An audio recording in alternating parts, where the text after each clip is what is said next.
क्या है addiction actually? Sleeping पिल के साथ ये पार्टी के रेव पार्टीज़ की जिसमें यूज़ किए जाते हैं हालूसिनोजेंस। ये सोशल मीडिया की वजह से न सिर्फ आदमी या उसका परिवार, पूरा देश खत्म होता है। जिन जिन चीज़ों का नशा होता है, इनकी एक खासियत होती है जिन्हें मेडिकल टर्म्स में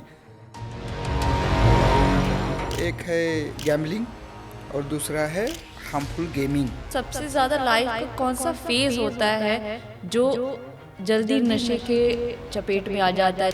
इंडिया में नशा शुरू करने की एज जो 17 ईयर्स थी, तो अभी कम होकर 12 ईयर्स पे आ गई है। अभी तक सर आपने कितने पेशेंट्स हैं जो आपके यहाँ से ठीक होकर अपने घर चले गए हैं? 31,280। अभी एम्स में जाते हैं हम तो कितना भीड़ मिलती है, तो मैं बदमाशी था। क्या जरूरत है इन पे इतना टाइम और सब वेस्ट करने की। अच्छे दिमाग वाले सीधे साधे लोगों को ही। आपकी लाइफ में एक सबसे बड़ा मोटिवेशन किसने दिया या किसको देख के आपको सबसे ज़्यादा मोटिवेशन होता है? छत्रपति शिवाजी महाराज। एडिक्शन को लेके एक जो शर्म है, एक स्टिग्मा है, उसको कैसे तोड़ा जा सकता है और लगभग कितना समय लगता है एक बंदे को प्रॉपर ट्रीटमेंट होके घर जाने तक? नमस्कार, मैं जूही सबरवाल आप सबका स्वागत करती हूँ हमारे शो में जिसका नाम है वॉइस ऑफ अचीवर्स। आज हम जिस टॉपिक पे बात करने जा रहे हैं वो एक साइलेंट क्राइसिस है, एडिक्शन, जिसने बहुत सारे घरों को तोड़ा है, ज़िंदगियों को तबाह किया है और आजकल बहुत लोग इस परेशानी से जूझ रहे हैं, खासकर कि परिवार टूट जाते हैं। इन सब अंधेरों के बीच में आज हमारे साथ एक ऐसे शख्स जुड़े हैं जिनका नाम है डॉक्टर संदीप तंबारे जी, जिनका 20 साल का एक्सपीरियंस और ग्राउंड लेवल रिसर्च ने लाखों और बहुत सारे ऐसी ज़िंदगियों को बचाया है जो कि अपनी लाइफ को सरेंडर करने वाले थे और उन्होंने उनको वहाँ से जीवन दान दिया है। तो आइए हम स्वागत करते हैं हमारे गेस्ट का। नमस्कार संदीप जी, कैसे हैं आप? नमस्ते। नमस्ते जूही मैम। कैसे हैं आप? बढ़िया हूँ। सर, आप एडिक्शन को कैसे देखते हैं? क्या है एडिक्शन एक्चुअली? एडिक्शन एक संकट है पूरी मानव जाति पे, न कि सिर्फ हमारे देश पे, जो आजू बाजू में फैलता जा रहा है। अभी अभी 2017 में भारत सरकार के social justice and empowerment ministry ने एक सर्वे किया था, pattern and extent of drug abuse in India करके। तो इस सर्वे से ऐसी कुछ चीज़ें सामने आई है कि लगभग 10 करोड़ से ज़्यादा लोग अल्कोहल यूज़ करते हैं। उनमें से 3 करोड़ ऐसे हैं जिन्हें आज मदद, हेल्प या ट्रीटमेंट की ज़रूरत है। उसी के साथ 3 करोड़ कैनबिस यूज़र हैं, जिसमें से करीबन 70 से 80 लाख तक लोगों को आज ट्रीटमेंट या हेल्प की ज़रूरत है। ओपोइड यानी कि अफू का नशा करने वाले 2 करोड़ से ऊपर लोग हैं, उनको भी हेल्प की ज़रूरत है। ऐसे ही स्लीपिंग पिल्स है, वो सॉल्वेंट है, वोलेटाइल सॉल्वेंट, जो स्टूडेंट और एडोलसेंट उसमें शिकार होते जा रहे हैं। स्लीपिंग पिल के साथ ये पार्टी के रेव पार्टीज़ की जिसमें यूज़ किए जाते हैं हालूसिनोजेंस, इसका भी प्रमाण बढ़ता जा रहा है। और सबसे भयंकर और गंभीर जो चीज़ है जो आजकल सभी के हाथों में आ गया है, सोशल मीडिया एडिक्शन। अब शुरू में तो हम ये चीज़ मजाक मजाक में बोलते थे कि हमें सोशल मीडिया से रिहाब करवाने का सेंटर शुरू करना पड़ेगा, ऐसा सोच रहे थे। पर अभी अभी नेपाल में जो हमने देखा कि ये सोशल मीडिया की वजह से न सिर्फ आदमी या उसका परिवार, पूरा देश खत्म होता है। तो ऐसे आने वाले बहुत सारे एडिक्शन घिरे जा रहे हैं और इससे बचना हम सबका एक फ़र्ज़ है। इसके अगेंस्ट हमें मूवमेंट चलाना है।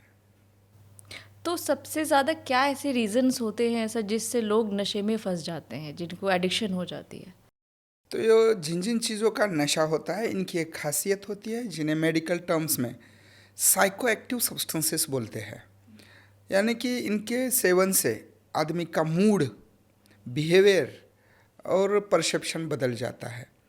समझो, जो बहुत दुखी था अचानक से हैप्पी हो जाता है, जो बहुत हैप्पी था वो रोने लगता है, ये मूड परसेप्शन सब चेंज हो जाता है। इससे हैप्पी हार्मोन सिक्रीट होते हैं उसके दिमाग में, और ये अच्छा वाला फील उसे बेटर लगता है, ये बार बार करना चाहता है, और एक दिन अपना नियंत्रण खो जाता है और उसमें बर्बादी की ओर चला जाता है।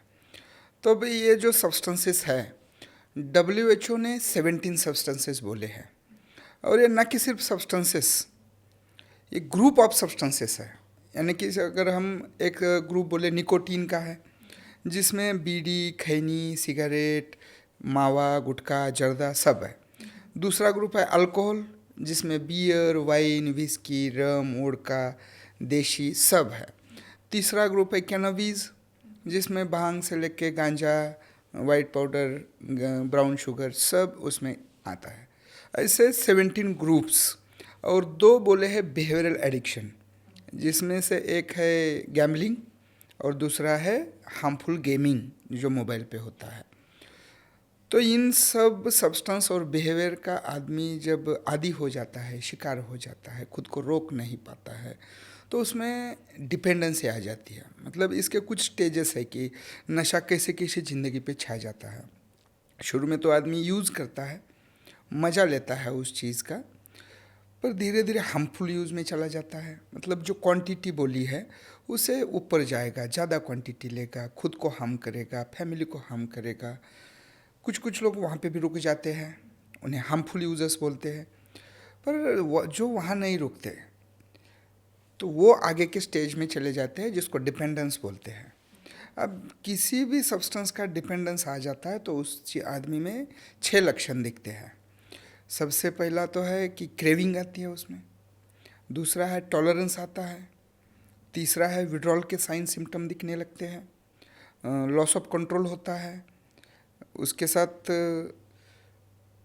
एक मज़ेदार है लक्षण, टॉलरेंस तो आता ही है, पर उसके बाद सेलियंस करके एक चीज़ है, जिसमें उस आदमी को पूरा मज़ा उस नशा करने में ही लगता है। समझो उसका बेटा है जिसका बर्थडे है, और वो बोल रहा है कि आज मेरा बर्थडे है और तुम शराब मत पियो पापा, पर वो पी के ही आएगा। मतलब बेटे के बर्थडे से भी ज़्यादा मज़ा उसको नशे में, हर चीज़ में मज़ा सिर्फ वो नशे में ही करता है।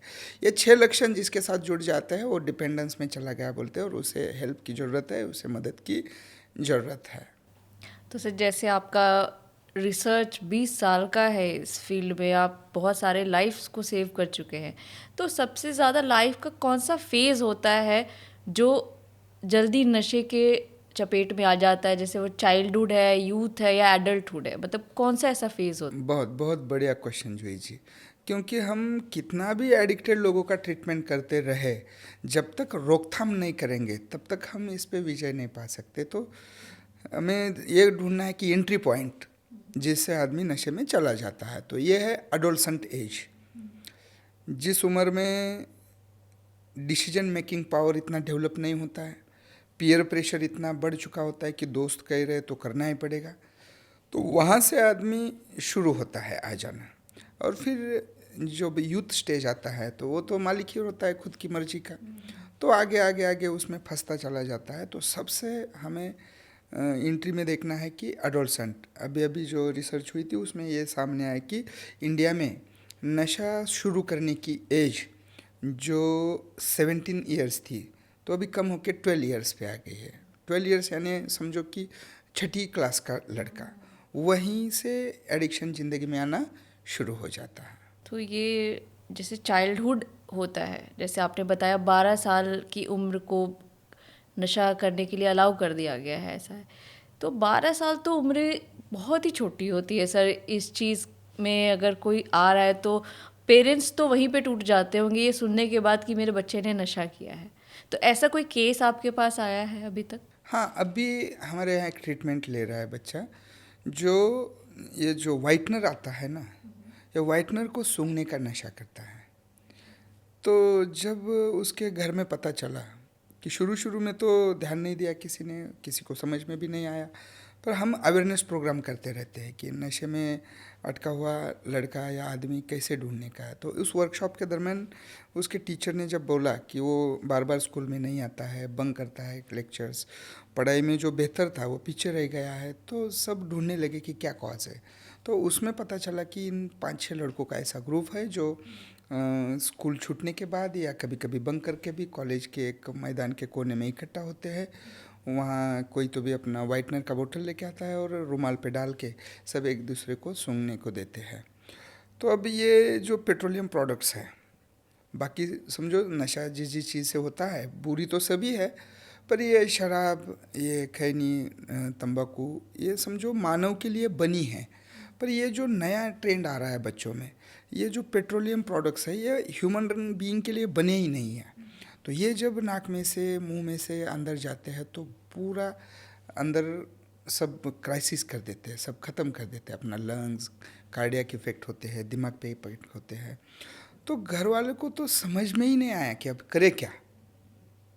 तब जाके उन्हें हेल्प मिली हमारी हेल्पलाइन से कि ऐसे ट्रीटमेंट देने का भी सेंटर है, और वो हमारे पास लेके आया। बहुत अच्छा ग्रो कर रहा है वो बच्चा, योगा करता है रोज़, काउंसलिंग के इससे समझ रहा है कि क्या चीज़ है, ज़िंदगी को कैसे देखा जाए, अच्छे अच्छे रिस्पांस दे रहा है। उसमें हेल्थ में भी इम्प्रूव हो गया और मेंटल स्टेटस तो बहुत ही अच्छा हो रहा है। सब ब्रेन कैसे, जैसे आपकी बात में मैंने समझा इस चीज़ को कि जैसे छोटा बच्चा कोई नशा कर रहा है तो ब्रेन इसको कैसे करता है कि ब्रेन उसको मोटिवेट कर रहा है, उसका दिमाग ही ऐसा चलने लग गया है कि अब वो नशा ही करेगा, या ब्रेन इसको कंट्रोल भी कर सकता है? ये जो सबसे अहम बात है कि इन पदार्थ के सेवन से, इनके इंटॉक्सिकेशन से ब्रेन में डोपामाइन रिलीज होती है, जिससे हैप्पी फील होता है, अच्छा महसूस होता है, रिलैक्स लगता है। तो ये बार बार वो नशा करने से डोपामाइन का थ्रेशोल्ड बढ़ जाता है और एक ऐसा स्टेज आता है कि सिर्फ उस नशे के सिवा दूसरी किसी चीज़ से वो खुश होता ही नहीं। तो अगर उससे रुकना है तो कोई ऐसी बेटर दूसरी टेक्निक देनी पड़ेगी जो हेल्दी होगी और उतना ही मज़ा, समझो योगा है, स्पोर्ट्स एक्टिविटीज़ है, ऐसी हेल्दी एक्टिविटीज जोड़ के वो नशे से ज़्यादा मज़ा, अच्छा डोपामाइन रिलीज करने वाली एक्टिविटीज़ जोड़ दे तो अपने आप दिमाग कंट्रोल करता है नशे को, और खुशी की नशा, ज़िंदगी की नशा, अच्छाई की नशा, ये सब ढूंढने लगता है। दिमाग को डाइवर्ट करना होता है बस। और कितने सेंटर हैं सर आपके? हमारे खुद चलाते हैं वो 2 सेंटर है महाराष्ट्र में, एक सोलापुर डिस्ट्रिक्ट में आयुष इंस्टीट्यूट करके और एक धाराशिव डिस्ट्रिक्ट में है येडाई IRCA करके। और हमने सपोर्ट करके और नए 6 सेंटर शुरू कर दिए हैं। मतलब जो भी NGO इस सेक्टर में काम करना चाहती है हम उसको पूरा गाइड करते हैं, उसको पूरा सेटअप बिठाने में हेल्प करते हैं, ट्रीटमेंट के प्रोटोकॉल्स बनाने में गाइडलाइन करते हैं उनको। तो ऐसे हमने 6 सेंटर्स जो सांगली में है, लातूर में है, छत्रपति संभाजी नगर में है, ऐसे बढ़ाते जा रहे हैं। और अब हम आपके ब्रॉडकास्ट के दरमियान पूरे इंडिया में बताना चाहते हैं कि कश्मीर से लेकर कन्याकुमारी तक कोई भी NGO या कोई भी प्रोफेशनल या कोई भी आदमी जिसे इस नशे के खिलाफ काम करना है तो उसे हम ट्रेनिंग दिलाएंगे, उसे हम इक्विप करेंगे, उसे ट्रेन करेंगे और ये नशे के खिलाफ लड़ने के लिए उसे गाइड करेंगे। बहुत अच्छी बात है ये सर। एक तो आप नशा छुड़ा भी रहे हैं और लोगों को प्रोत्साहित भी कर रहे हैं कि आप भी ये काम करो। तो जितने ज़्यादा डी एडिक्शन सेंटर्स होंगे उतना ही नशे पे जल्दी काबू पाया जा सकता है। तो अभी तक सर आपने कितने पेशेंट्स हैं जो आपके यहाँ से ठीक होकर अपने घर चले गए हैं? 2013 में हमने पहले काम शुरू किया था, तो तब से लेके आज तक जो हमारा रजिस्ट्रेशन नंबर है दोनों सेंटर का मिलके तो 31,280 इतने लोगों को हम that's a very big number sir. Yes, congratulations, आपने इतने लोगों की ज़िंदगियाँ बचाई है। और 31,000 अराउंड आप जो ये बोल रहे हैं तो सिर्फ लाइफ्स है, उसके साथ उसकी फैमिली भी बचती है, उसके पेरेंट्स खुश होते हैं, वाइफ खुश होती है कि मेरा हस्बैंड आ गया, माँ खुश होती होगी कि मेरा बेटा आ गया। तो उससे आपको आशीर्वाद कितना मिलता होगा। वो तो बहुत अच्छी बात है, पर ये जो नंबर है सिर्फ नंबर नहीं है। अब देखो इसमें क्या क्या है, इतने लोगों का हेल्थ इम्प्रूव हो गया है, न कि फिजिकल, साइकोलॉजिकल हेल्थ भी इम्प्रूव, मतलब ये हैप्पी होने लगे लोग जो दुखी रहते थे, पूरी फैमिली भी खुश हो गई है, उनका काम पे ध्यान बढ़ गया है। जो काम पे नहीं जाते थे नशे की वजह से, काम करते ही नहीं थे, उनका काम पे ध्यान जा रहा है, तो उनकी प्रोडक्टिविटी बढ़ गई है, फाइनेंशियल स्टेटस बढ़ गया है, और इससे पूरा देश का जो ये है क्या बोलते हैं हम उसको, पर कैपिटा इनकम, उस पर अफेक्ट हो रहा है। मतलब इन सब चीज़ों पे परिणाम हो रहा है। अगर ये नहीं होता था ट्रीटमेंट, तो इन सब का अपनी जो हेल्थ है, हेल्थ का जो सिस्टम है, अभी एम्स में जाते हैं हम तो कितना भीड़ मिलती है, तो बिल्कुल। उस पर बर्डन आता था अगर इन नशा नहीं छोड़ते तो इन सब चीज़ों पे अच्छा अच्छा इफ़ेक्ट होता है, तो बहुत खुशी होती है, बहुत गर्व होता है, बहुत अच्छा लगता है। नहीं, बहुत अच्छी बात है। तो सर, जैसे इतनी ज़िंदगियाँ ठीक हो चुकी हैं आपके हाथों, तो इसमें से कोई एक दो इंसिडेंट्स जो आप हमारे साथ शेयर करना चाहते हैं जिसने आपको बहुत मोटिवेट किया? हाँ, बहुत इंटरेस्टिंग और बहुत अच्छा सवाल जी जी। अब एक दो नहीं, एक सबसे पहला जो मेरा एक्सपीरियंस था जिसकी वजह से मैं इस नशे की ओर मुड़ा, इसकी तरफ काम करना चाहा। समझो मेरा ग्रेजुएट कंप्लीट हुआ था, मैं सांगली में वसंतदादा पाटिल कॉलेज में, तो मैंने जॉब ज्वाइन कर ली मेरे कॉलेज पे ही। और मुझे समझो पनिशमेंट करके हमारे यहाँ रहता था कि कोई अगर बदमाशी करे तो उसको साइकेट्रिक वार्ड में ड्यूटी लगाते थे। तो मैं बदमाशी था तो मेरा ड्यूटी लगा दिया साइकेट्रिक वार्ड में कि यहाँ तुम काम करो, क्योंकि वहाँ पे काम करना सबसे मुश्किल है। और वहाँ साइकेट्रिक वार्ड में मुझे जिम्मेदारी दी गई, वहाँ जो 10 बेड्स थे डी एडिक्शन के लिए, तो उनका ट्रीटमेंट करो। तो शुरू शुरू में तो मैं सोचता था साला इनको ट्रीटमेंट का क्या ज़रूरत है, इतने बदमाश है, नशीली है, घर वालों को तंग करते हैं, इनको तो पूरा मारना चाहिए, कैसे ठीक नहीं होते देखे थे। पर इनको यहाँ तो बहुत सारी फैसिलिटीज़ मिल रही है, इनको सलाइन लगाओ, इनको ग्लूकोज चढ़ाओ, इनको इंजेक्शन दे दो, क्या ज़रूरत है इन पे इतना टाइम और सब वेस्ट करने की। ऐसा सोच के ठीक है बोला अब ड्यूटी है तो करनी पड़ेगी। मैं ज्वाइन किया, मेरा तीसरा दिन था ड्यूटी पे। सुबह सुबह समझो मैं अपने कॉरिडोर से जा रहा था जहाँ केस पेपर बनता है, तो वहाँ मुझे दिखाई दिया कि एक आदमी इसको क्या बोलते हैं, कन्वल्जन फिट आके गिरा था। तो देखते ही मैं समझ गया कि ये आज नहीं पिया है शराब, इसलिए इसको फिट आया। मतलब जो जिन्होंने बहुत सारी शराब पी है ना, अगर किसी दिन नहीं पीते हैं तो बाकी लोगों को जैसे हाथ कांपना, नींद नहीं आना, ऐसा होता है। तो कुछ कुछ लोगों को फिट आती है, बेहोश हो जाता है, कन्वल्जन होता है। तो वैसा हो गया उसको। तो मैंने समझ लिया ये अपने डिपार्टमेंट का पेशेंट है। मैं तो उसको बोला कंपाउंडर को जल्दी से लेके आओ, हम इसका ट्रीटमेंट शुरू करते हैं। तो मैं जल्दी जल्दी जाके कैजुअल्टी में रुका, वहाँ मैं इंतज़ार कर रहा हूँ, पेशेंट नहीं आया, पेशेंट नहीं आया। तभी मुझे किसी ने बोला कि उसका पेपर निकाल के एडमिट करने के कोई रिश्तेदार ही नहीं है साथ में, वही किधर भाग गया समझो या छोड़ के गया। मैं इतना गुस्सा हो गया रिश्तेदार पे कि कैसे ये लोग हैं, देखो कोई भी उसका ख्याल नहीं करता। ऐसा मैं कुछ ही कुछ सोच रहा था रिश्तेदार के बारे में। तब भी उसको लेके एक आदमी आ गया मेरे सामने। मैं थोड़ा गुस्सा किया उसको, अरे कितना लेट किया इसको, तो ये तो मर भी सकता था। ठीक है बोला, साहब करो ट्रीटमेंट, हो गया है लेट। ऐसा सोच के मैंने उसको चेक किया, तो जो दवाई चाहिए थी वो लिखने के लिए पर्ची लेके बाहर आया, तो ये रिलेटिव फिर गायब।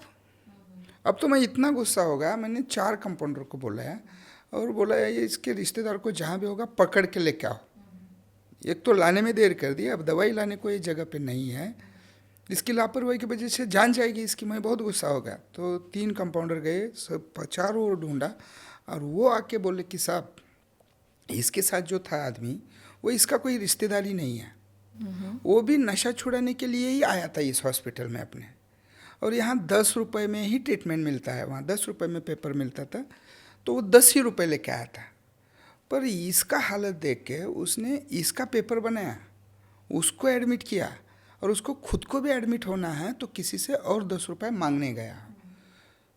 तो उसका ये सोच देख के उस दिन मैं इतना हर्ट हो गया कि मैं सोचा अरे मेरे जेब में तो 1000 रुपये थे, पर मुझे नहीं लगा कि चलो 10 रुपये खर्च करके इसको एडमिट करते हैं, इसकी जान बच जाएगी। मैं अकेला नहीं था, वहाँ 10-20 डॉक्टर थे, सब देख रहे थे, नर्सेज थी, पब्लिक थी बहुत सारी, सब शराबी को नशेड़ी को बुरा भला बोलते हैं, पर एक ने भी 10 रुपये खर्च नहीं किया। और एक शराबी जिसके पास कुछ नहीं बचा है, समझो उसका घर ख़त्म है, माँ बाप नहीं है, बीबी छोड़ के गई है, कपड़े तक नहीं है ठीक से, और लास्ट के 10 रुपये बचे उसके जेब में, वो खुद को एडमिट कराने आया था, पर इसका हालत देख के उसने इसको एडमिट किया। कितनी इंसानियत है देखो। तो इतने अच्छा सोच हो के भी आदमी क्यों नशे में फंसता है, ये उस दिन मेरे दिमाग में आया। तो उस दिन से रिसर्च शुरू किया। तो आज बहुत एक्सपीरियंस और बहुत पढ़ाई के बाद मैं एक बोलता हूँ सेंटेंस कि अच्छे दिमाग वाले सीधे सादे लोगों को ही नशा अपने झपट में लेती है। मतलब इन सब का स्वभाव एकदम अच्छा है, इन सब का माइंड एकदम अच्छा है। जो बदमाश है समझो, जो खुद का भला बुरा सब सोचते हैं, वो तो खुद के ऊपर नशे को हावी नहीं होने देते। तो ये सीधे साधे भोले भाले लोग हैं जिनको नशा चपेट में लेती है। तो ये मेरा पहला एक्सपीरियंस था। उससे मोटिवेट होके मैंने सोचा कि चलो इनके अंदर कुछ ना कुछ अच्छा ही ढूंढते रहेंगे, और वही ढूंढता रहा हूँ। और 31,000 जो सभी क्लाइंट आए, हर एक में कुछ ना कुछ खासियत है, हर एक अच्छा बंदा है। बस ये नशे ने उसकी अच्छा ही ढक रखी है। नशे को हटा दो, इतने अच्छे इंसान हैं कि बहुत जेलसी होती है। जो अच्छा लाइफ जीते हैं ना बाद में नशा छोड़ने के बाद, तो जेलस फील करता हूँ मैं। तो अरे क्या मज़ा ले रहे हैं ज़िंदगी का, और हम देखो रोते रह रहे। नहीं, आपको ब्लेसिंग्स मिल रही होंगी उनकी फैमिलीज़ की कि आपने उनको वापस उनके घर भेजा और वो कमा के अपनी फैमिली को चला पा रहे हैं। तो that's a very big thing and very big achievement also sir. Blessing ही तो है जी। कहाँ मैं गांव का रहने वाला, आज इनकी ब्लेसिंग से आपके पॉडकास्ट में आया हूँ। नहीं, ये हैं, हमारा इनकी ब्लेसिंग ही सौभाग्य है तो कि है। आप हमारे से ऐसे बातचीत कर रहे हैं, हमारे साथ रूबरू हो रहे हैं। तो सर, ये तो हो गई आपकी लाइफ की जर्नी, आप जो डी एडिक्शन सेंटर चला रहे हैं, लोगों की ज़िंदगियाँ बचा रहे हैं। तो आपकी लाइफ में एक सबसे बड़ा मोटिवेशन किसने दिया, या किसको देख के आपको सबसे ज़्यादा मोटिवेशन होता है जो आपको यहाँ तक ले आए और आगे भी आप जो बढ़ रहे हैं उन्हीं की नक्शे कदम पे कह लीजिए, या फिर उन्हीं के प्रोत्साहन से आप बढ़ रहे हैं? वैसे तो मोटिवेशन समझो हमारा हर एक पेशेंट देता है मोटिवेशन, तो इन्हीं को देख के तो हम आगे जा रहे हैं। पर अगर ज़िंदगी में किसी को मैं रोल मॉडल मानूँ, किसी को मोटिवेशन मानूँ, अपना मेंटोर मानूँ, तो वो है छत्रपति शिवाजी महाराज, जिन्होंने 350-400 साल पहले ये गुलामी के खिलाफ इतना बढ़िया तरीके से जंग जीती है, और पूरे महाराष्ट्र को, हमारे नहीं पूरे देश को एक स्वराज का नया सपना दिखाया है, खुद का राज। अगर आपकी ज़ुबानी अगर हम सुनना चाहे, बहुत लोग ऐसे हैं जो छत्रपति शिवाजी महाराज की स्टोरी नहीं जानते हैं। आजकल किताबों में भी नहीं पढ़ाया जाता बच्चों को कि छत्रपति शिवाजी महाराज ने किया क्या है हम सबके लिए। तो आप थोड़ा बताएंगे हमें उनकी स्टोरी? वही तो हमारा दुर्भाग्य है कि बिल्कुल। हमारे जो रोल मॉडल्स है हम किताबों में नहीं पढ़ा रहे, इसलिए तो ये यूथ सारा डिप्रेशन में जा रहा है, कोई सुसाइडल थॉट्स इनके दिमाग में आ रहे। जो पढ़ेगा छत्रपति शिवाजी महाराज, वो कभी डिप्रेशन में नहीं जाएगा। ज़िंदगी के हर प्रॉब्लम में उसको सोल्यूशन मिलता ही जाएगा, क्योंकि जिस तरह का उन्होंने ज़िंदगी जिए हैं। सबसे पहली बात, राजा बोल के इनका मैं एक अलग टाइप क्यों है ये बोलता हूँ कि इनके पहले राजा होने के 3 ही तरीके थे। एक तो पहला तरीका, तुम राजा के घर में पैदा हो, तुम बड़े होते ही खूब युवराज से राजा बन जाओगे। दूसरा तरीका है, दूसरे राज पे हमला करो, वो राज जीतो, वहाँ के राजा बन जाओ। और तीसरा तरीका ये था कि अगर कोई अच्छा राजा काम कर रहा है, पर उसका कोई सरदार, सेनापति, वजीर ये धोखे से उसको हटाए, मारे, उसको ख़त्म करे, और खुद राजा के सिंहासन पे बैठ जाए। ये 3 तरीक़ों से ही राजा होते थे। छत्रपति शिवाजी महाराज ने चौथा, इससे बिल्कुल अलग तरीका ढूंढा। देखो, इन तीनों तरीके में मेन राजा हटाना है, बाकी सब चीज़ें आपको अपने आप मिल जाएगी। जैसे कि राजा हटा दिया, सिंहासन मिल गया, खजीना भी है, बहुत सारा पैसा भी रहेगा तिजोरी में, राजवाड़ा भी मिलेगा उसको, महल भी मिलेगा राजा का, और सेना भी साथ में फ्री में सब मिल जाएगा। पर छत्रपति शिवाजी महाराज में मुफ्त में कुछ भी नहीं मिला है। सिंहासन खुद बनवाए हैं, ये खजीना पैसा जो है खुद खड़ा किए हैं, सूरत तक आए थे पैसा लेने, यहाँ से लेके गए, पूरा जोड़ जोड़ के खुद का खजीना तैयार किया है, और एक एक आदमी ढूंढ के पूरी सेना खुद की बनाई है। तो ये एकदम अलग टाइप है कि जीरो से शुरू। इसलिए ज़िंदगी में आदमी कौन सा भी काम करना चाहे जिसके पास कुछ भी ना हो। मतलब बचपन से ही देखो, 8 साल के थे जब महाराष्ट्र में आए बेंगलोर से। उनके पिताजी बेंगलोर में थे और माताजी के साथ पूना में आए, माता जिजाऊ के साथ। तो तब उनकी उम्र थी 8 साल की, और तब जो उनका राज मुद्रा बोलते हैं उसको, स्टैम्प, उसमें ये लिखा था कि प्रतिपचंद्र लेख के वो वर्धिष्णु विश्ववंदिता शाह सुनो शिवशेषा मुद्रा भद्राय राजते, जिसका मतलब ये है कि चांद की तरह प्रथमा की चांद की तरह बढ़ना वाला राज हमें खड़ा करना है, जिसे पूरा विश्व सम्मान करे। देखो, 8 साल की उम्र में डिसाइड किया है कि मुझे लाइफ में करना क्या है, 8 साल में। और उसी तरह ये ऐसा राज खड़ा किया है। हमें तो सिर्फ उनकी लड़ाइयाँ पढ़ाई जाती थी, पर लड़ाई के बावजूद भी बहुत सारा काम उन्होंने किया है। लड़ाई का तो हर एक लड़ाई उनका, ये जो सर्जिकल स्ट्राइक हम अभी सुन रहे हैं ना, ये 350 साल पहले किया था उन्होंने। जब शाइस्ती खान को भेजा था, जो बंगाल का नवाब था, औरंगजेब ने भेजा था कि जाओ शिवाजी को पकड़ के लेके आओ। तो 1.5 लाख सेना के साथ वो आया था पूना में। तो उसके महल में घुसकर उसकी उंगलियां काटी थी, जिसको आज अपन सर्जिकल स्ट्राइक बोलते हैं। वो तब से शुरू किया। वो इतना डर गया शाइस्ती खान, फिर वो सब महाराष्ट्र बिराष्ट्र छोड़ के बाद में कभी नहीं आया महाराष्ट्र की तरफ। दूसरा था एक अफजल खान करके, जो बीजापुर के राजा ने भेजा था शिवाजी को पकड़ के लाओ करके। उसके ताकत के इतने किस्से सुनाए जाते थे, पर छत्रपति शिवाजी महाराज ने इतना, उसको गोरिल्ला वारफेयर बोलते हैं, हमारे मराठी में उसको गनिमी कावा बोलते हैं, कि छुप के वार करना शत्रु पे, उसको समझ में ही नहीं आना चाहिए। तो इस तरह से अफजल खान को ख़त्म किया कि किसी को भरोसा भी नहीं होगा। तो इतनी दहशत बन गई उनकी। तो औरंगजेब ने उन्हें बुलाया इधर, फिर मिर्ज़ा राजा जयसिंह को भेजा। फिर उन्होंने, मिर्ज़ा राजा ने शिवाजी महाराज और उनके बेटे को यहाँ आगरा में बुलाया। तो आगरा में औरंगजेब ने धोखे से उन्हें कैद करके रखा। तो वहाँ से जो शिवाजी महाराज ने खुद को छुड़वाया है, दुनिया का सबसे बड़ा जेल ब्रेक है। तो इतने सीतापी से, इतने तरीके से वहाँ से छूटे हैं, डायरेक्ट महाराष्ट्र में गए, तब भी तक औरंगजेब को पता नहीं चला। पूरे उसके राज में, उसके राजधानी में आके यहाँ कैद से छूट के बेटे को भी लेके गए और खुद भी चले गए। तो ये सब तो उनकी लड़ाई के किस्से हैं। वो बहुत ज़ोरदार तरीके से लड़ते थे। उनका जो टेक्निक है लड़ाई, ये गोरिल्ला वारफेयर, अभी भी मिलिट्री में पढ़ाया जाता है। और उसका एक बहुत बड़ा मोटिवेशन है। अभी जो वियतनाम नाम का कंट्री आपने सुना होगा, वहाँ टूरिज़्म बढ़ रहा है अब इंडिया का। तो वहाँ का ये चल रहा था लड़ाई अमेरिका के साथ। 19 साल तक नहीं जीतने दिया वियतनाम ने।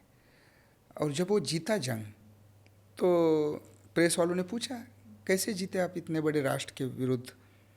तो वो बोलता है कि मैं हारने को ही आया था, हारने वाला था। पर उस टाइम मेरे हाथ में एक किताब आई राजा की, जिसे पढ़कर मुझे इतना मोटिवेशन मिला और मैंने मेरी जंग जारी रखी और अमेरिका को भी घुटने पे लाया। वो राजा का नाम है छत्रपति शिवाजी महाराज। और अपनी कब्र पे, जो मरने के बाद वो लगाते, वहाँ पे उसने लिख के रखा कि छत्रपति शिवाजी महाराज का मैं सैनिक हूँ जो यहाँ सोया हूँ। ऐसा वहाँ के प्रेसिडेंट ने लिखा है शिवाजी महाराज के लिए। तो पूरी दुनिया में इनके लड़ाई के टेक्निक्स और इसका तो मोटिवेशन है ही, पर बाकी सब चीज़ें भी जो देखी जाए, समझो 400 साल पहले का टाइम है। राजा रजवाड़े थे, एक एक की 10-10 बीबियाँ। ये अफजल खान जो मैं बोला, उसको तो 300 बीबियाँ मार के आया था, 300 बीबियाँ को ख़त्म करके। ऐसा टाइम में शिवाजी महाराज, औरत को जहाँ चीज़ की तरह देखा जाता था, तो शिवाजी महाराज ने इतना सम्मान करवाया हर एक औरत का। मतलब वहाँ के तो बहुत किस्से हैं शिवाजी महाराज ने जो सम्मान किया औरत लोग का। पर औरंगजेब भी मानता था कि औरत का सम्मान करने वाला राजा अल्लाह आ रहा है। जब शिवाजी महाराज का देहांत हो गया, तो औरंगजेब ने अल्लाह को बोला है कि तुम्हारे जन्नत के दरवाजे खुले रखो, एक बहुत बड़ा राजा आ रहा है जो औरतों का बहुत सम्मान करता था। वहाँ के तो महाराष्ट्र और उनके राज में तो सब सेफ ही थे और सम्मान भी किया जाता था। पर जब शाइस्ती खान को उन्होंने भगाया, तो उसकी एक लड़की गायब थी, वो कहीं डर के छुपी थी। तो वो बहुत टेंशन में आ गए। तो शाइस्ती खान के लोग आके बोलते हैं, साहब डरो मत, अगर शिवाजी के लोग इसको लेके गए हैं तो उसको खरोच भी नहीं आएगी और वापस ला के छोड़ेंगे, अपनी बेटी को कुछ भी नहीं होगा। देखो, शत्रु को इतना विश्वास है कि ये ऐसा राजा है कि औरत को खरोच तक नहीं आने देता। ये उनकी खासियत थी। फिर आज जो किसानों का बेहाल हुआ है, किसानों को पूरा ताकत से खड़ा किया था उन्होंने। उनका एक लेटर है जिसमें लिखा है कि किसान के सब्जी के देठ बोलते हैं उसको मराठी में, सब्जी को भी हाथ लगाया तो तुम मार दिए जाओगे। कब? 400 साल पहले, जब किसान को लूटना हर एक अपना कर्तव्य समझता था, तब इन्होंने बोला है कि उसके धान के, उसके फल के, उसके खेती के काड़ी को भी नहीं हाथ लगाना है, एक पौधे को भी हाथ नहीं लगाना है। पूरी ताकत से उनको खड़ा किया। उनका कंस्ट्रक्शन का जो टेक्निक था, चाइना, उनके सब जो किले हैं जो बनाने हैं उन्होंने, उनका दीवार सब जोड़ दिया जाए ना, तो चाइना दीवार से बड़ा दीवार बन जाएगा। इतने किले खुद ने बनाए हैं उन्होंने। हर चीज़ में उन्होंने इतना बड़ी अच्छा काम किया, तो डी एडिक्शन में भी वो कैसे छोड़ेंगे। तो 400 साल पहले उन्होंने लिखा है अपने खत में की कैफी माणूस झाले म्हणजे त्याचा कार्यनाश होतो, जिसका मतलब यह है कि जो भी नशा करेगा उसका तो सर्वनाश निश्चित है। इसलिए मेरा सैनिक, मेरी प्रजा, मेरा बच्चा कोई भी नशा नहीं करेगा। ये 400 साल पहले लिख के रखा है। वैसे तो सिर्फ शिवाजी महाराज भी नहीं, सिर्फ शिवाजी महाराज ने ही नहीं, बहुत जो अपने नेशनल हीरोज़ है, सब ने नशे के खिलाफ बोल के रखा है, लिख के रखा है। हमने पढ़ा नहीं, इसलिए ये नशा इतना बढ़ रहा है। हज़ारों साल पहले तथागत गौतम बुद्ध जो थे, उन्होंने भी अपनी इसमें लिखा है कि सुरा मेरे मज्ज पमाद ठाना वेरमणि शिक्षा पदम समाधिया में, मतलब सुरा या शराब का कोई भी ये न करे। मोहम्मद पैगंबर भी लिखते हैं, उन्होंने तो अपने इसमें ही किया है, धर्म में ही किया है। शराब पीने जैसी नापाक हरकत करने वाले की नमाज भी कबूल नहीं होती, क्योंकि अल्लाह ने लानत फरमाई है शराब पर। महात्मा ज्योतिबा फुले है, उन्होंने एक पवाड़ा बहुत अच्छा लिखा है की दारूच्या, मराठी में है, दारूच्या नादात मूळ खर्च करी करी तो भिकारी मुलाबाळा, ह्या कुटुंबासाठी मध्यवर्ज करा हातची पैसा भरा ग्रंथासाठी। मतलब सबसे बड़ा मोटिवेशन जो है नशा छुड़वाने का वो है फैमिली। वही लिखा है उन्होंने इसमें, वही बात लिखी है। और डॉक्टर बी.आर. अम्बेडकर बाबा साहब तो इन सब को पढ़ चुके थे, तो उन्होंने आर्टिकल 46 ही कर दिया इसके खिलाफ कि दवाई के सिवा कोई भी नशीली चीज़ देश में नहीं यूज़ करनी चाहिए। आर्टिकल 46 ही लिख दिया, जिसके तहत हम आज काम कर रहे हैं। मतलब सब लोगों ने, तुकाराम महाराज का एक अभंग है, बहुत बड़े संत हैं हमारे महाराष्ट्र के, उन्होंने भी लिखा है कि ओढुनिया तमाकू काढी त्याचे धूर जळेल ते घर तेने पापे पाठी लागी पीड़ा उडतोय मदंड तयाचे काळे तोंड तुका म्हणे। मराठी में है, पर बहुत बड़ा मैसेज है कि कोई भी नशा ना करे, नशा करेगा तो वो ख़त्म हो जाएगा। आपको इतने सारे सबके इतने पावरफुल स्टेटमेंट्स और उनके कथित एक एक शब्द याद हैं। ये याद आप अपने ट्रेनिंग के दौरान करते हैं या फिर वैसे ही आप पढ़ते रहते हैं किताब? मैम, ये नशा समझो, ये नशा मुक्ति का काम करना इन सब लोगों का ही मोटिवेशन है ना। अब शिवाजी महाराज को हम क्यों मानते हैं? गुलामी के खिलाफ लड़े थे, तो पूरी दुनिया में कोई भी गुलामी के खिलाफ लड़ना चाहे तो उनसे मोटिवेशन मिलता है। तो नशा भी एक गुलामी ही है, तो उसके खिलाफ लड़ना है तो ये पहले लोगों ने कैसे काम किया ये तो हमें जानना चाहिए, तभी कर सकेंगे ना। मतलब आज जो पहुंचा हूँ, आज जिस मुकाम पे हूँ, इस सब की बदौलत ही इन लोगों के विचार हैं। वो पढ़े इसलिए आज तक यहाँ तक पहुँच पाए हैं। बिल्कुल बिल्कुल, बहुत सराहनीय है जैसे कि आपने हमारे व्यूवर्स को बताया, और जो आपसे शब्द निकले हैं वो व्यूवर्स तक पहुंचेंगे और वो बहुत मोटिवेट करने वाले हैं पूरे विश्व में, जो भी आपके शब्द हैं। और जैसे कि छत्रपति शिवाजी महाराज से प्रेरणा हम सब लेते, हमारे माननीय प्रधानमंत्री जी भी कहीं ना कहीं उनसे ही प्रेरणा लेते हैं, तो जाके सर्जिकल स्ट्राइक करा उन्होंने, तो उनके भी कहीं ना कहीं रोल मॉडल हैं छत्रपति शिवाजी महाराज जी। तो जो एज अ होस्ट मुझे लगता है कि मेरे पॉडकास्ट के थ्रू ये मैसेज पूरे इंडिया में, विश्व में ये जाए कि इन चीज़ों को हम अपने बच्चों की किताबों में इनरोल करें, ताकि बच्चे इनसे कुछ सीख सकें, इनकी लाइफ से प्रेरणा ले सके और जाने कि इन्होंने हमारे देश के लिए किया क्या है। तो अब जैसे हम एडिक्शन की बात कर रहे थे सर, तो सबसे ज़्यादा जैसे आप बता रहे हैं यूथ फ्री होता है कि आप कोई भी नशा करो उसको तो टेंशन ही नहीं होती है, तो सबसे ज़्यादा रीज़न्स क्या होते हैं जिसके पेशेंट आपके पास आते हैं कि किस रीज़न से सबसे ज़्यादा लोग एडिक्टेड हो रहे हैं? सबसे पहला रीज़न है पीयर्स प्रेशर, दोस्तों का प्रेशर, जो यूथ और एडोलसेंट में बहुत मायने रखता है। तो एक दो बिगड़े हुए लड़के रहते हैं ग्रुप में, तो वो नए लड़के को नशे के लिए प्रेशर करते हैं, लेना ही पड़ेगा, एक सिगरेट खींच ले, 31st की पार्टी है, बियर से कुछ नहीं होता, ऐसे शुरू होता है। और फिर वो छोड़ना भी चाहा तो भी यही प्रेशर रहता है, बहुत संत होने चला है, 100 चूहे खा के बिल्ली चली हज को, ऐसा बोल के उसको डिमोटिवेट किया जाता है। तो सबसे पहला यह है प्रेयर प्रेशर, इससे एंट्री हो जाता है एडिक्शन में। फिर बाद में उसका इमोशनल अटैचमेंट होता जाता है, जैसे कि समझो उसको डिप्रेशन है तो नशे से डिप्रेशन चला जाएगा। हमने सुना है, आप लोग सबने, आप सभी ने भी सुना होगा कि जो शराब की एक बोतल पिएगा उसको तो हाथी की ताकत आ जाती है, मतलब कि उसका डिप्रेशन चला जाता है। जो क्लास में किसी को बात भी करने को हिचकिचाता था, 2 शराब के पेग लगा के आएगा तो इतना धूमधाम से बात शुरू कर देगा। तो ये डिप्रेशन कम हो जाता है इसे थोड़े टाइम के लिए। तो फिर ये डिप्रेशन से दूर जाने के लिए, टेंशन है उससे रिलैक्स होने के लिए, ये बहाने जोड़ के पार्टियों से शुरू में दोस्तों के पेयर प्रेशर से शुरू होता है, फिर इमोशनल अटैचमेंट हो जाता है। खुश हुए तो भी पार्टी, दुखी हुए तो भी पार्टी। लड़की ने हाँ बोली, मेरा यस बोली है, तो चलो खुशी से पार्टी करते हैं। कोई लड़की छोड़ के गई तो चलो देवदास बन के दारू पीते हैं। मतलब हर चीज़ के साथ विजय भी, सुख भी मनाया जाता है, इमोशनल अटैचमेंट हो जाती है। और बाद में फिजिकल इन्वॉल्वमेंट होती है कि धीरे धीरे अब ऐसा कंडीशन आ जाता है कि शराब पिए बिना नींद ही नहीं आती, थकानी नहीं जाती सिगरेट पिए बिना।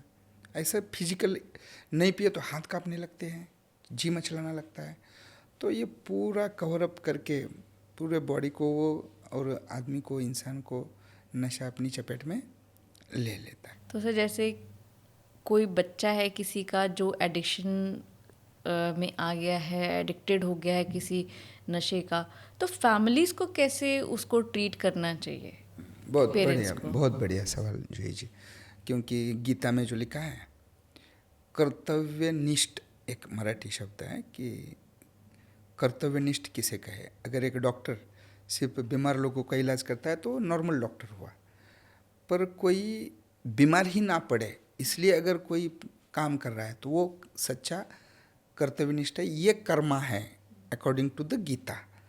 उसी तरह नशेड़ी लोगों का या नशे का इलाज करना ये नॉर्मल काम हुआ, पर किसी को नशा ही ना हो इसीलिए अगर मेहनत करनी है तो ये पहला काम है, प्रिवेंशन ऑफ ड्रग अब्यूज़।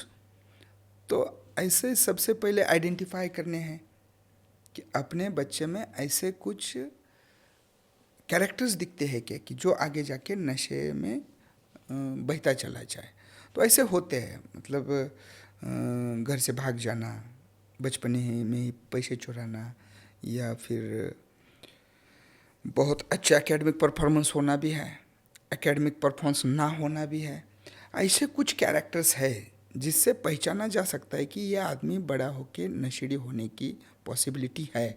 तो वो पहले आइडेंटिफाई करनी है कि उसका एक्स्ट्रा ऑर्डिनरी बिहेवियर तो नहीं है, हमेशा दर्द भरा रहना, डिप्रेस्ड रहना। तो ये सब ढूंढ के उसको ये ठीक करना है सबसे पहले। तो उसके बाद अगर किसी बच्चे को लग ही गया कोई चीज़ नशे का, तो देखना है कि एकेडमिक में परफॉर्मेंस कम हो गया है उसका, नॉर्मली बिहेव नहीं करता है। समझो बाथरूम में जाएगा तो 1-1 घंटा बाहर नहीं आएगा, देर रात तक मोबाइल देखता रहेगा, घर पे टाइम पे नहीं आएगा, कोई पूछो तो उल्टा जवाब देगा, चिड़चिड़ा हो जाएगा। ये लक्षण दिखे तो फिर जांचना ही चाहिए कि दोस्त कौन है, ये करता क्या है। अगर नशे में है किसी भी रहने तो सबसे पहले उसे अल्टरनेटिव्स देने हैं, डिसीजन मेकिंग पावर डेवलप करनी है कि ये क्यों करना है, क्यों नहीं करना है, ये अच्छा किसे कहते हैं, बुरा किसे कहते हैं, और हमेशा अच्छा कैसे चुने। ये डिसीजन मेकिंग पावर ना होने की वजह से आदमी नशे में फंसता चला जाता है। तो ये बढ़ानी है उसको योगा क्लासेस है, योगा का ट्रेनिंग देना है, ब्रीदिंग एक्सरसाइज है, काउंसलिंग भी हो सकती है। उसके स्ट्रेंथ क्या है, वीकनेसेस क्या है, ये देख के वो किस चीज़ का स्ट्रेस लेता है, ये सब चीज़ें उसको सिखाई जाती है। और बिहेवियरल पैटर्न चेंज किया जाता है थॉट प्रोसेस से, ये साइकोलॉजिस्ट काम करते हैं। तो घर वालों ने तो बस इतना ही ध्यान रखना है कि उसको अल्टरनेटिव्स दे, उसको जिम ज्वाइन करवाओ, उसको समझाना तो है ही पहली बात। उसके बाद अच्छे डॉक्टर, साइकोलॉजिस्ट या डी एडिक्शन सेंटर से सलाह ले जाए। ये सबसे बड़ा एक रीज़न है कि लोग लेट करते हैं सलाह लेने में, छुपा के रखते हैं मेरा बच्चा नशा करता है, नशा करता है, और जब बहुत बात आगे चली जाती है तब फिर हेल्प लेते हैं। तो जल्दी से जल्दी हेल्प लेनी चाहिए। ये है। तो जैसे आपने बताया से कि फैमिलीज़ में एक्सेप्टेंस बहुत लेट आता है कि मेरा बच्चा नशा करने लग गया है, उसको इसलिए छुपाते हैं कि बाहर लोगों को पता ना चल जाए कि मेरा बच्चा नशा कर रहा है। उस चक्कर में वो अपने बच्चे को और ख़राब ही कर रहे होते हैं। कभी कभी क्या होता है, जो नशा कर रहा होता है उसको भी खुद को अपने पेरेंट्स को बताने में झिझक होता है। मान लीजिए अगर उसको नशा छोड़ना है तो वो पहले सोचेगा कि मैं बताऊंगा शायद मुझे डांट पड़ेगी, मार पड़ेगी, तो इस चक्कर में भी वो नहीं बताते हैं। तो जो सर ये एडिक्शन को लेके एक जो शर्म है, एक स्टिग्मा है, उसको कैसे तोड़ा जा सकता है? ये तो सबसे पहला चीज़ है कि ये स्टिग्मा दूर करना है सबसे पहले। ये जो नशा है ये मोरल उसके कैरेक्टर का दोष नहीं है, ये बीमारी है, ऐसा WHO ने कहा है। अगर घर में कोई आदमी किसी भी बीमारी से परेशान हो तो पूरी फैमिली उसकी मदद में लग जाती है। सिर्फ नशा करने वाले को बीमारी की तरह नहीं देखा जाता, इसलिए ना प्रोफेशनल हेल्प ली जाती है, ना कोई मेडिसिन ली जाती है, ना काउंसलिंग ली जाती है। तो सबसे पहले लोगों ने ये समझना चाहिए कि ये बीमारी है और इसे बेस्ट ट्रीटमेंट की ज़रूरत है। नज़दीकी डी एडिक्शन सेंटर या साइकोलॉजिस्ट या डॉक्टर की सलाह ले और अच्छी दवाई से उसको इससे बाहर निकाले। तो सर आपका जो डी एडिक्शन सेंटर है वो कैसे, कौन से प्रोसेस फॉलो करता है किसी भी एडिक्टेड इंसान को नशा मुक्त करने के लिए? हमारा जो ट्रीटमेंट चलता है सेंटर में दो टाइप के काम किए जाते हैं। सबसे पहले तो असिस्मेंट, मतलब सबसे पहले जब आता है कोई भी नशा छोड़ने वाला व्यक्ति, पूरा उसका असेसमेंट किया जाता है कि क्या क्या कारण है नशे के, क्या क्या बीमारियां लग चुकी है, क्या क्या फिजिकल अफेक्ट हुआ है, फैमिली पे क्या अफेक्ट हुआ है। तो ये सब असेसमेंट पूरी होने के बाद एक में ये ऐसी बीमारी है जो आदमी के दिमाग को ख़राब करती है, शरीर को ख़राब करती है, पूरे फैमिली और रिलेशंस ब्रेक डाउन करती है, उसका काम पे अफेक्ट होता है, फाइनेंशियल स्टेटस बिगड़ा हुआ होता है। तो इसमें से क्या क्या बिगड़ा है, सबसे पहले इसका टेस्ट रहते हैं बहुत सारे, वो टेस्ट करा के ये सब पहले ढूंढा जाता है। उसके बाद जो ट्रीटमेंट की जाती है उसमें 4 ग्रुप्स है। ट्रीटमेंट कैसे कैसे किए जाते हैं, सबसे पहले है फार्माकोथेरेपी, जिसका मतलब है दवाइयाँ। अब 3 मेन स्टेजेस है डी एडिक्शन ट्रीटमेंट में। सबसे पहली जो स्टेज है कि जब भी आदमी नशा बंद करता है तो उसको भरपूर तकलीफ होती है। अब पूरी दुनिया उसको देखो बोलती है नशा बंद कर, नशा मत कर, नशा मत कर। इतना ही नहीं, उसका खुद का दिमाग भी बोलता है कि नशा बंद करनी है, पर बंद करने के बाद जो तकलीफ है उससे वो बंद नहीं कर पाता। समझो शराब का है, नहीं पिएगा सुबह तो हाथ कांपने लगेंगे, नींद नहीं आती, उल्टियाँ होती है, खाना नहीं जाता, हाथ पांव कांपने लगते हैं, बुरे सपने आते हैं और किसी किसी को तो फिट भी आता है। तो सबसे पहले हमारा काम है ये ट्रीटमेंट, ये उसका तकलीफ कम करना, क्योंकि इसके लिए अच्छे अच्छे मेडिसिन्स है। कोई बोलता है नींद नहीं आती, उसको नींद की दवाई देते हैं। कोई बोलता है खाना नहीं जाता, उसको खाने की दवाई देते हैं। किसी को बहुत दुबलापन है, अशक्तपन है, खाना तो उसको सलाइन इंजेक्शन दे के सब तकलीफ कम करते हैं। एक मेरा पेशेंट था, वो तो हमेशा बोलता था कि नहीं पीने के बाद मुझे बोर होता है, जी नहीं लगता, तो उसकी भी गोली दे दी हमने उसको। हमारे साइकोलॉजी में, साइकेट्री में मूड एलिवेटर करके मूड बनने की भी दवाई है। इन सब दवाइयों का मदद लेके तकलीफ कम करनी है, पहला स्टेज। जैसे ही तकलीफ हफ्ता भर में कम हो जाती है, डिटॉक्स बोलते हैं उसको, डिटॉक्स करना ट्रीटमेंट। उसके बाद देखते हैं कि क्या क्या खराब हुआ है अंदर। शराब वालों का लिवर खराब होता है, किडनी पे परिणाम होता है, दिमाग पे असर होता है। जो स्मोकिंग वाले हैं, चाहे वो वीड हो या सिगरेट हो, उनके लंग्स, फेफड़ों में तकलीफ़ होती है, उनके दिमाग आँख में तकलीफ़ होती है तो उसको ठीक करना पड़ता है। जो इंजेक्टेबल ड्रग्स लेते हैं उनका कोई डिसीज़ है क्या, स्क्रीनिंग करना पड़ता है, एड्स जैसा कोई बीमारी लगा है क्या, तो क्या क्या खराबियाँ है ये ढूंढ के इससे भी ठीक करना पड़ता है दूसरी स्टेज में। और तीसरी जो लास्ट वाली स्टेज ट्रीटमेंट की है मेडिकल, वो है एंटी क्रेविंग मैनेजमेंट। मतलब ये आदमी दोबारा नशे की तरफ जाए ही ना, ऐसी भी दवाइयाँ हैं जिसको एंटी क्रेविंग ड्रग्स बोलते हैं, जो खाने से अंदर से ही उसको क्या बोलते हैं, उसका घृणा हो जाएगी। मतलब अब हमारे बहुत सारे पेशेंट जो ट्रीटमेंट करके घर पहुंचते हैं तो 1-2 महीने के बाद कभी कभी फ़ोन आता है, सर मैं सुबह गोली खा के निकला था तो दूसरा कोई पी के बस में मेरे बाजू में बैठ गया तो उसका दारू का या शराब का वास आने से उल्टी हुई मुझे। मतलब शराब का वो वास भी नहीं लेना चाहता, इतना अंदर से उसको तिरस्कार बन जाता है दवाइयों से। तो ये तो मेडिकल ट्रीटमेंट हो गई सब। अब इसके बाद है साइकोलॉजिकल ट्रीटमेंट। अब साइकोलॉजिकल ट्रीटमेंट में क्या क्या टेंशन्स है उसके वो दूर करना, जिसमें काउंसलिंग होती है 3 टाइप की। एक ग्रुप काउंसलिंग होती है, कॉमन इश्यूज डिस्कस किए जाते हैं। उसके बाद इंडिविजुअल काउंसलिंग होती है, कुछ उसका पर्सनल इशू रहा तो वो सॉल्व किया जाता है। और तीसरा रहता है फैमिली काउंसलिंग, जिसमें फैमिली को एम्पावर किया जाता है कि इनको कैसे अब बचा के रखना है। अब इसमें से मेन जो हमारा साइकोलॉजिकल इंटरवेंशन है कि टेंशन कम करके उसे खुश रहने का टेक्निक बताना। अब इसमें बहुत अच्छी थेरेपीज़ है, कॉग्निटिव बिहेवियरल थेरेपी है, आरईबीटी करके है, पॉजिटिव साइकोलॉजी, हैप्पीनेस थेरेपी। अब ये सब यूज़ करके, मतलब ये टेक्निकल तो टर्म बहुत सारी है, अब आसान में हम कहना चाहे तो हर नशा करने वाला कहता है मुझे टेंशन है इसलिए मैं नशा करता हूँ, तो हमने टेंशन का इलाज ढूंढा है। अब वो भी हल्के में बोल देता हूँ कि हर एक दुनिया में देखो टेंशन किस चीज़ का है, जो चीज़ें ज़िंदगी में हो गई है वो दिमाग से जाती नहीं। मुझे दर्द हुआ, मुझे दुख हुआ, इसने फंसाया, उसने फंसाया, मेरा पैसा हड़प किया, ये किया, जो हो गई है बातें, अब उस पर कितना भी सोचो वो बदलने वाली नहीं है। तो क्यों सोचते हो? क्योंकि भूतकाल है ना, वो पास्ट है, वो बदलेगा नहीं। कितना भी सोचो बदलेगा ही नहीं, तो सोचना ही नहीं है।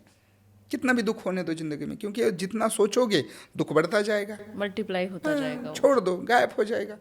इसलिए भूत बोलते हैं ना, भूतकाल। जितना भूत कैसा, जितना सोचोगे बड़ा होता जाएगा। जिस दिन मूवी देखी हॉरर वाली, रात को उठो तो आकाश में भी भूत दिखता है, पेड़ पे भी भूत दिखता है, चलो तो खुद की परछाई में भी भूत दिखता है। जितना सोचोगे बढ़ता जाएगा, छोड़ दो, गायब। तो ऐसे पास्ट की सब चीज़ें छोड़ दो। और कल क्या होने वाला है ये हमारे कंट्रोल में ही नहीं है। कल जिएंगे इसका भी गारंटी नहीं है। क्या गारंटी है? प्लेन क्रैश होता है, अब आप सोचोगे मैं तो जाऊंगा रात को फ्लाइट से गांव को, क्या गारंटी है कल जाऊंगा कि घर पहुंचोगे नहीं? हाँ, कोई गारंटी ही नहीं है कल। तो उसके बारे में भी ज़्यादा क्यों सोचे? यही दिक्कत है ना सबकी। कल भी छोड़ दो, पीछे का भी छोड़ दो, जो आज है अभी है, यही अल्टीमेट ट्रूथ है। ये दिन, ये पल, जितना मैं अच्छे से जीऊँ, खुशी से जीऊँ, उतना ही मेरे हाथ में है। सबसे खुश होने का आसान तरीका। That's a very great message जो आप दे रहे हैं, हम हमारे व्यूवर्स तक पहुँचे और इस चीज़ से वो मोटिवेशन ले और जो आज है उसको जीने में ज़्यादा फोकस करें। तो जैसे सर आपने मेंशन किया कि जो आप मेडिसिन्स देते हैं, तो जैसे कुछ एडिक्टेड लोग ऐसे होंगे, ये पॉडकास्ट देख के जाएंगे, बोलेंगे कि मुझे दवाई दे दो। तो ये थोड़ा सा आप हमें बताइए कि ये खुद से कोई ख़रीद के किसी भी फार्मेसी से ले सकता है या फिर ये प्रॉपर डॉक्टर के प्रिस्क्रिप्शन के साथ ही आपको लेना है? सिर्फ डॉक्टर का प्रिस्क्रिप्शन नहीं, ये नशे का ट्रीटमेंट करने का मुख्य अधिकार साइकेट्रिस्ट डॉक्टर चाहिए या डी एडिक्शन सेंटर चाहिए। मतलब दवाई एकमात्र उपाय नहीं है उसका, उसके सिवा भी बहुत सारी चीज़ें करने जैसी होती है। तो ये करने के लिए अच्छे काउंसलर को मिलो या साइकेट्रिस्ट डॉक्टर को, या फिर गली के कौन से भी एक डॉक्टर से प्राइमरी हम हेल्प ले सकते हैं। पर खुद से नहीं लेना है, क्योंकि इसमें जो बेंजोडाइजेपाइंस है, ऐसी कुछ दवाई है, इनकी भी लत लगती है। तो वो कंट्रोल और टेपरिंग डोज में देना ज़रूरी होता है, और ऐसे मिलेगी भी नहीं हमें फार्मेसी में जाके, डॉक्टर से ही लेना है। पर मैंने जैसे बोला, दवाई बहुत एक बात है, इसके सिवा जो खुश रहने के तरीके, अभी मैंने एक बोला, योगा है, मेडिटेशन है, ध्यान। देखो अब ये मेडिटेशन में जब हमारे पेशेंट सेशन अटेंड करते हैं ना, तो बाहर आके फिर बोलते हैं सर ये तो क्वार्टर से भी ज़्यादा अच्छा नशा मिलता है, खुशी मिलती है मेडिटेशन में, और इसका कुछ भी साइड इफेक्ट नहीं है, ना लाइफ पे ना हमारे शरीर पे है। तो ये मेडिटेशन भी एक नशा है, योगा भी एक नशा है, अच्छे काम करो, दूसरे के ज़िंदगी में खुशियाँ लाओ, ये भी एक नशा है। तो ये सब चीज़ों से नशे पे हम काबू पा सकते हैं, ना कि सिर्फ दवाई से। दवाई तो एक पार्ट है। तो de addiction proper treatment centre में ये सब जोड़ के आदमी का ट्रीटमेंट और रिहैबिलिटेशन किया जाता है, तो हम वहीं से मदद लें। तो सर आपने जैसे गाइड किया, ऑफ कोर्स उससे अगर कोई ऐसे हमारा पॉडकास्ट देख रहा है जो एडिक्टेड है, उनको इस चीज़ से मैसेज मिले कि आप अपने आप को झिझक से, किसी भी प्रेशर से हटाइए और नज़दीकी डी एडिक्शन सेंटर पे जाइए और वहाँ पे अपना ट्रीटमेंट करवाइए। तो सर कुछ ऐसे एडिक्टेड लोग होते हैं जो नशे से जान भी जाती है, जो addiction centre, de addiction centres पे नहीं पहुँचते हैं, तो वो नशा करते रहते हैं, फिर एक दिन समय से पहले वो दुनिया छोड़ देते हैं। तो सबसे ज़्यादा जो इंसान को मारती है वो एडिक्शन है या गिल्ट है उसके अंदर, या फिर वो एक अपना सबसे सिंपल रास्ता ढूंढ लेता है, बोलता है मेरी आदत हो गई है। तो ये इन टर्म्स में से कौन सा टर्म सबसे ज़्यादा स्ट्रांगली ये एडिक्टेड लोग नहीं, ज़्यादा तो इसलिए पहुंचते हैं मृत्यु तक कि हेल्प नहीं लेते। एग्जैक्टली डी एडिक्शन सेंटर्स तक पहुंचते ही नहीं हैं। और ये इतना बड़ा आंकड़ा है, 20 लाख के ऊपर हर साल हमारे इंडिया में डेथ हो रही है नशे से, 20 लाख के ऊपर। इतना तो इसमें फाइटिंग, ये लड़ाई में भी नहीं होती, इतने ज़्यादा लोग मर रहे हैं। तो ये सब जान बचानी है हमें, और उसके लिए बहुत सारे ट्रीटमेंट फैसिलिटीज़ डेवलप करने हैं। इसलिए मैं बोला था कि इस क्षेत्र में जो भी करियर करना चाहे उसके लिए हम ट्रेनिंग देंगे, कंसल्टिंग देंगे, उसको ट्रेन करके उसके हाथों से काम चला, क्योंकि ये एक आदमी अकेले का काम नहीं है, सब ने मिल के ये मूवमेंट बनाना पड़ेगा, तभी हम जीत पाएंगे नशे के खिलाफ। तो जैसे आप सर ये काम कर रहे हैं, डी एडिक्शन सेंटर चला रहे हैं, तो उस पर पेशेंट के कितना खर्चा होता है? अब वहाँ की फैसिलिटीज़ के हिसाब से कम ज़्यादा होता है, 10-15 हज़ार से 20-25 हज़ार तक, जितनी फैसिलिटी लेगा, जितने कॉम्प्लिकेशंस हो गए, उसके हिसाब से ट्रीटमेंट और उसका चार्जेस होता है। पर 15-20-25 हज़ार तक पूरे इंडिया में इसी रेंज में है उसका। एक महीने का ट्रीटमेंट रहता है, तो इसके बीच ही रहता है। और लगभग कितना समय लगता है एक बंदे को प्रॉपर ट्रीटमेंट होके घर जाने तक? वहाँ एडमिट होके 1 महीना रहना पड़ता है, उसके बाद में 6 महीने तक फॉलोअप लेना पड़ता है, और 2 साल तक हेल्प लेनी पड़ती है डी एडिक्शन सेंटर से। क्योंकि अभी जैसे आपने बोला कि फैमिली भी अफेक्टेड होती है, रिलेशन ब्रेक हो चुके होते हैं, तो इनको भी सुलझाना पड़ता है। क्योंकि जो दवाई, अब एक पेशेंट को मैंने सब कुछ दवाई तो दे दी, पर वो बोला सर मेरे को टेंशन मेरी बीबी का है, ये जब तक नहीं हटेगा मेरी शराब नहीं छूटेगी।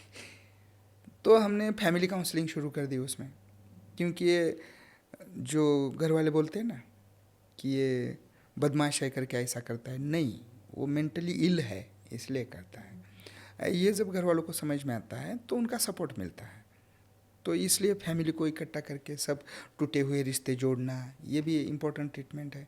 किसी किसी का बीबी छोड़ के गया होता है मायके, वो वापस नहीं आती, तो इसका नशा छूटेगा ही नहीं, तो उसको वापस लाने के लिए काउंसलर हमारे हेल्प करते हैं, दोनों में एक साथ बिठा के किन चीज़ों में झगड़े होते हैं, क्यों झगड़े होते हैं, ये कैसे, क्योंकि मियाँ बीवी के झगड़ों के भी एक बहुत बड़ा वॉल्यूम है, और बहुत मज़ेदार होते हैं किस्से।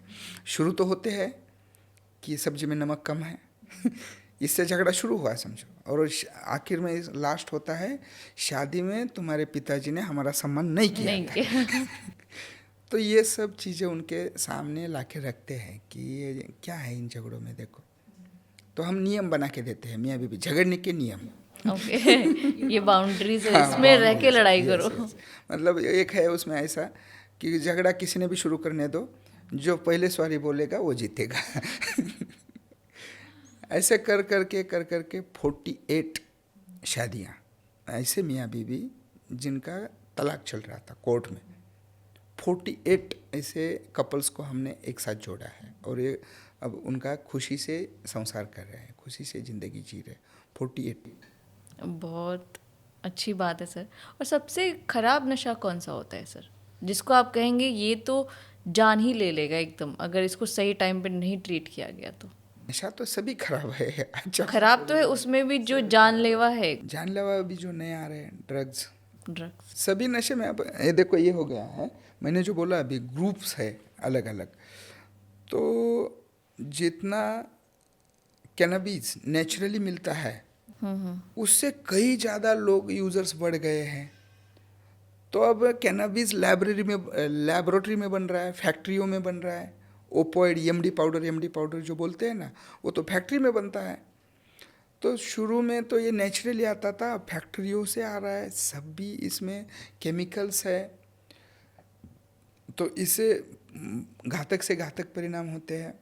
पर सबसे ज़्यादा जानलेवा कम टाइम में जान लेती है ड्रग्स। दिमाग पे ज़्यादा असर करती है कैनबिस, गांजा, भांग। शरीर सबसे ज़्यादा संख्या में जान ले रहे हैं अल्कोहल, शराब। और कैंसर से पीड़ित होने का संख्या बहुत बढ़ रहा है निकोटीन, टोबैको से। तो सभी अलग अलग तरीके से फेटल है।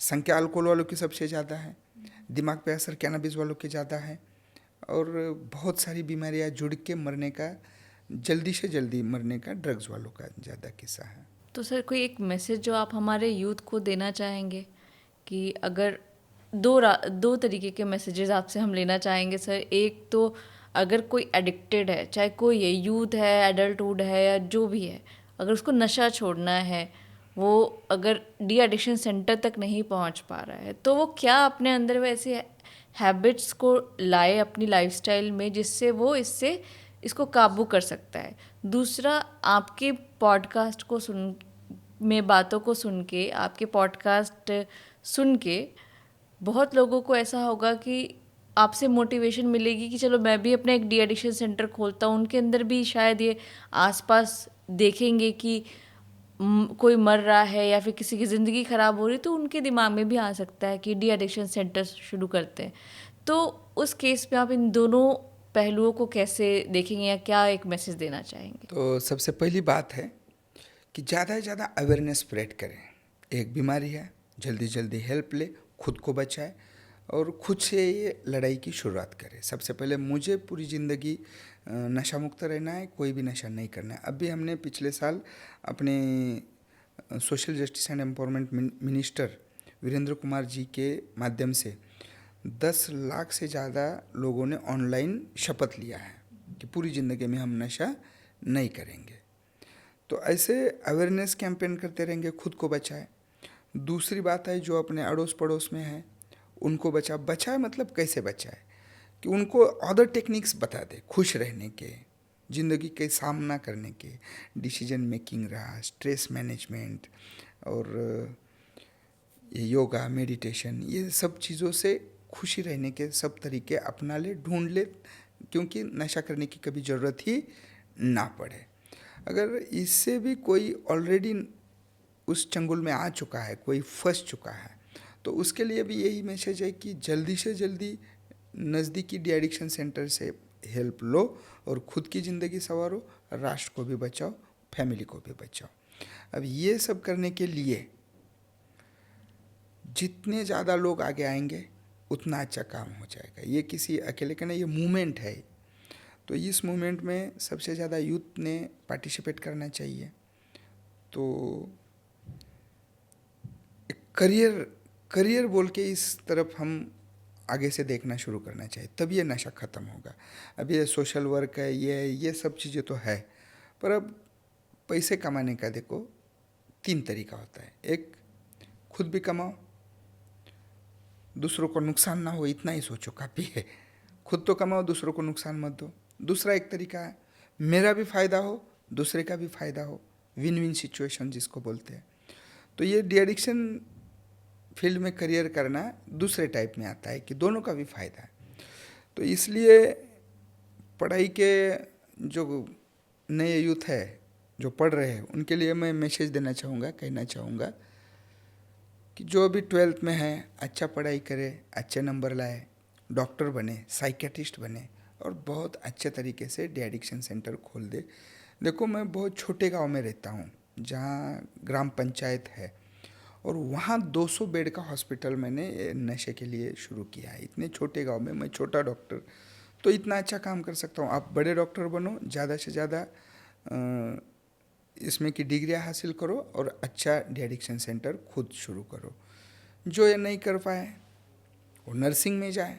नर्सिंग में भी ज़रूरत है साइकेट्रिक नर्सेस की, जो इस इशू को स्पेशली डील कर सके। वो भी न कर पाए तो वो जाए साइकोलॉजी में, वो काउंसलर बन सकते हैं साइकोलॉजी का पोस्ट ग्रेजुएट बन के, या फिर सोशल वर्कर भी बन सकते हैं।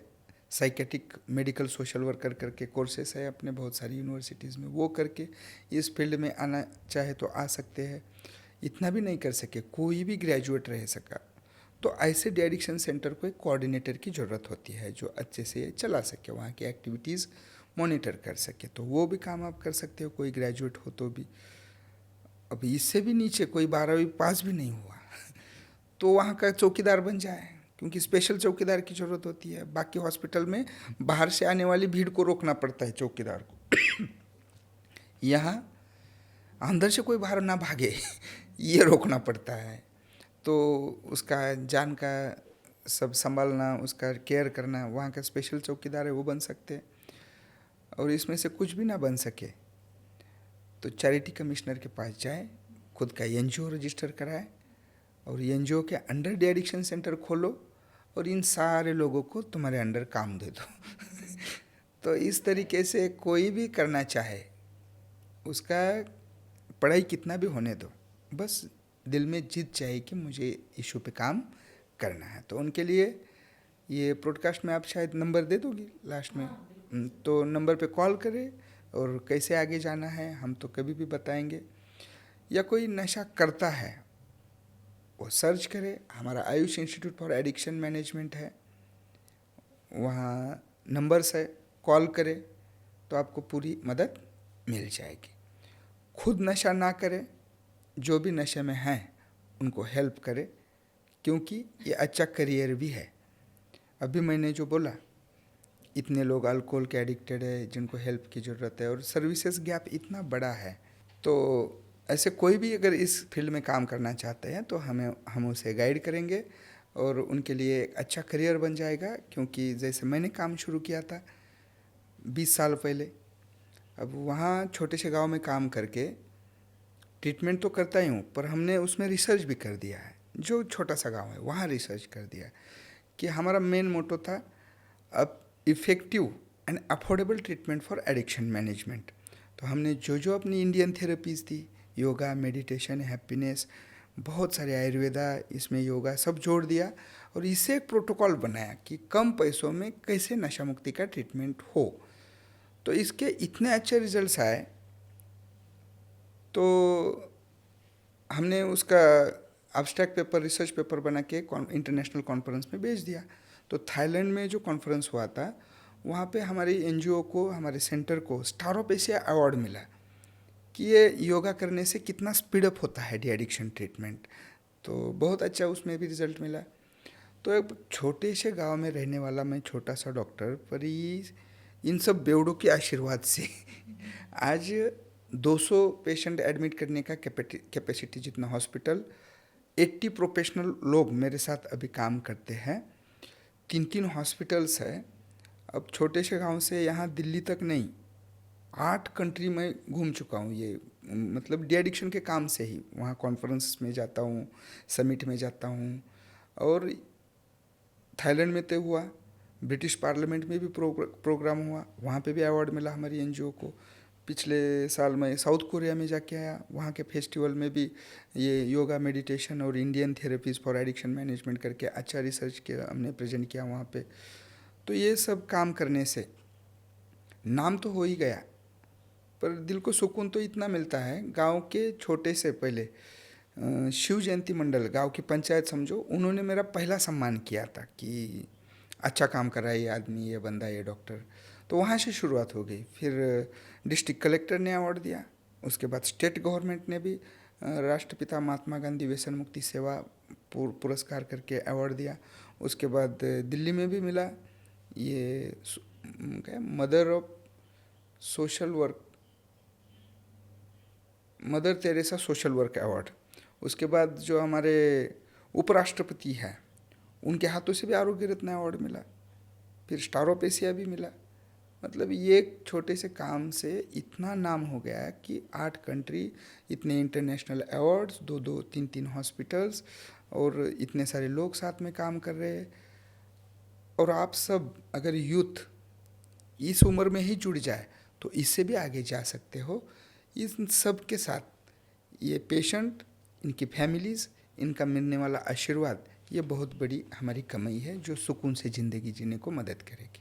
बहुत बहुत अच्छा लगा सर आज आपके साथ बात करके, और आपके वर्ड्स, आपकी मोटिवेशन स्प्रेड होगी हमारे पॉडकास्ट के थ्रू, और बहुत सा हमारे जो व्यूअर्स हैं वो डेफिनेटली मोटिवेट होने वाले हैं आपके इस जर्नी से, आपके वर्ड्स से। तो मैं अपने व्यूअर्स को ये बताना चाहूँगी कि जो एडिक्शन है ये एक ट्रीटमेंट नहीं, एक जर्नी है। तो ऐसी जर्नी में अगर आप डॉक्टर संदीप तंबारे जैसे एक्सपर्ट्स के साथ जुड़ते हैं तो ये जर्नी आसान हो जाती है। आपको आपकी फैमिलीज़ के साथ रहने के लिए मोटिवेट करती है, आपको आपके एडिक्शन छोड़ने के लिए मोटिवेट करती है, और ना ही मोटिवेट करती है, आपको हेल्प करती है। तो अगर किसी को भी लगता है आपको इस पॉडकास्ट के थ्रू उनकी लाइफ बच सकती है तो उनको ज़रूर शेयर कीजिए। और बहुत बहुत धन्यवाद सर आपका हमारे पॉडकास्ट में आने के लिए। इस पॉडकास्ट को लाइक, शेयर और सब्सक्राइब ज़रूर करें। Thank you so much.